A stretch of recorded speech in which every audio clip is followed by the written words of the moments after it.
இதுல இன்னொரு முக்கியமான ஒரு அம்சம் என்ன அப்படின்னா, இன்னைக்கு மக்களிடத்துல கோடை காலம் வந்துருச்சு. சுற்றுலா எங்க போலாம்? ஊட்டிக்கு போலாமா? அது போயிட்டு இருந்தாச்சு. கொடைக்கானல் அதுவும் போயிட்டு இருந்தாச்சு. கேரளா அதுவும் போயிட்டு இருந்தாச்சு. காஷ்மீர் அதுவும் போயிட்டு இருந்தாச்சு. வேற எங்க போலாம்? உம்ராவுக்கு போயிருவோமா? என்னடா இது, இத்தனை நாள் அதை உன்னத பயணம்னாங்க, இப்ப உல்லாச பயணம் மாதிரி மாத்திட்டாங்க.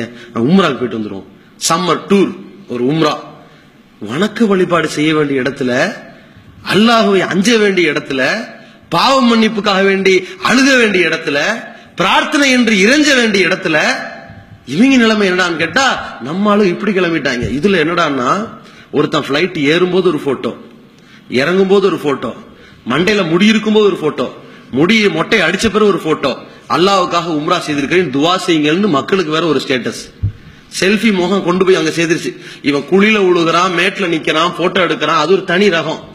இவன் இபாதத்து செய்யறதுல இந்த போட்டோ தேவையா? எஹ்ராம் உடைய கட்டி இருக்கிறாங்களா, இது ஒரு போட்டோ.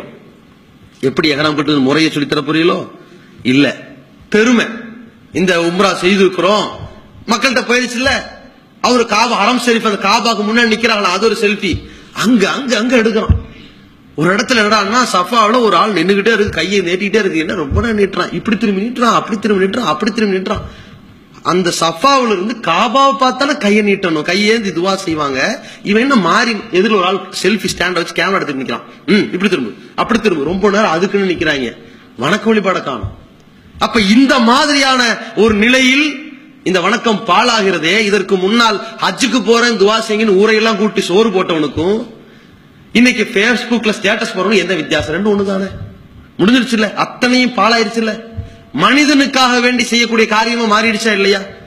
இதனுடைய முதிர்ச்சி எங்க போய் முடியுமோ அப்படின்னு பார்க்கும் பொழுது, சமீபத்தில் ஒரு 2-3 வாரங்களுக்கு முன்னாடி ஒரு துருக்கி நாட்டை சேர்ந்த ஒரு செய்தியாளர் என்ன பண்றாரு, தன்னுடைய காதலியை அங்க கூட்டிட்டு போய் அந்த காபாவுக்கு பக்கத்துல அவரே முட்டி போட்டு உட்கார்ந்து அந்த காதலிக்கு காதலை சொல்றாரு, என்ன கல்யாணம் பண்ணிக்கேன்னு.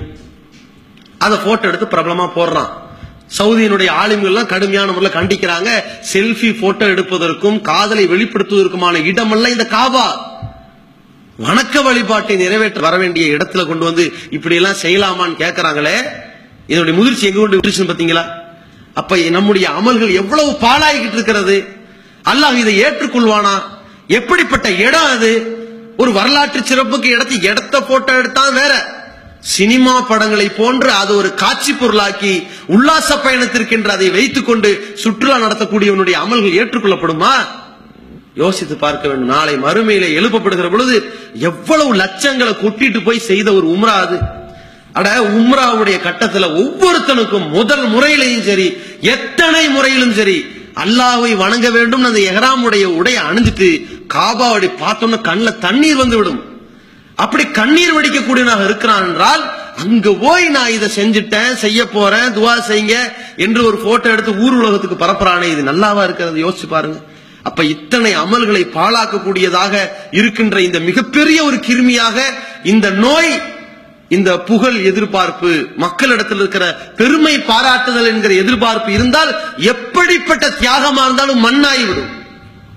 உயிரை விட்டு கொடுக்கிற, உயிரையே இழக்கிற ஷஹீதுடைய அந்த கூலியையே அல்லாஹ் தூக்கி எறிகிறான் என்றால், நீ மக்களுக்காக வீரன் என்று பெயர் பெறுவதற்காக போரிட்டிருக்கிறாய், அதனால் உயிரிழந்திருக்கிறாய், வீரன் என்று பெயர் வாங்கிவிட்டாய், போடா நரகத்தில் அல்லாஹ் தள்ளுகிறான் என்றால், இவனுடைய காரியத்திற்கு அல்லாஹ் ஒப்புக்கொள்வானா?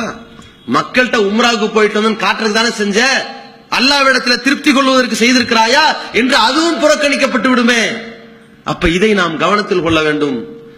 அல்லாஹ் ரப்புல் ஆலமீன் இறையச்சம் உடையவர்களிடத்தில், பயபக்தி உடையவர்களிடத்தில் தான் அந்த அமல்களை ஒப்புக்கொள்கிறான் என்பதை கவனத்தில் கொண்டு நம்முடைய அனைத்து வணக்க வழிபாடுகளிலும் பயபக்தியோடு இறைவனின் வரம்புக்கு கட்டுப்பட்டு இறைவனுக்கு இணை வைக்காமல் இறை தூதர் காட்டின வழிமுறைப்படி நாம் நிறைவேற்றிருக்கிறோமா என்று பார்த்து அந்த அமல்களை பாதுகாப்போம்.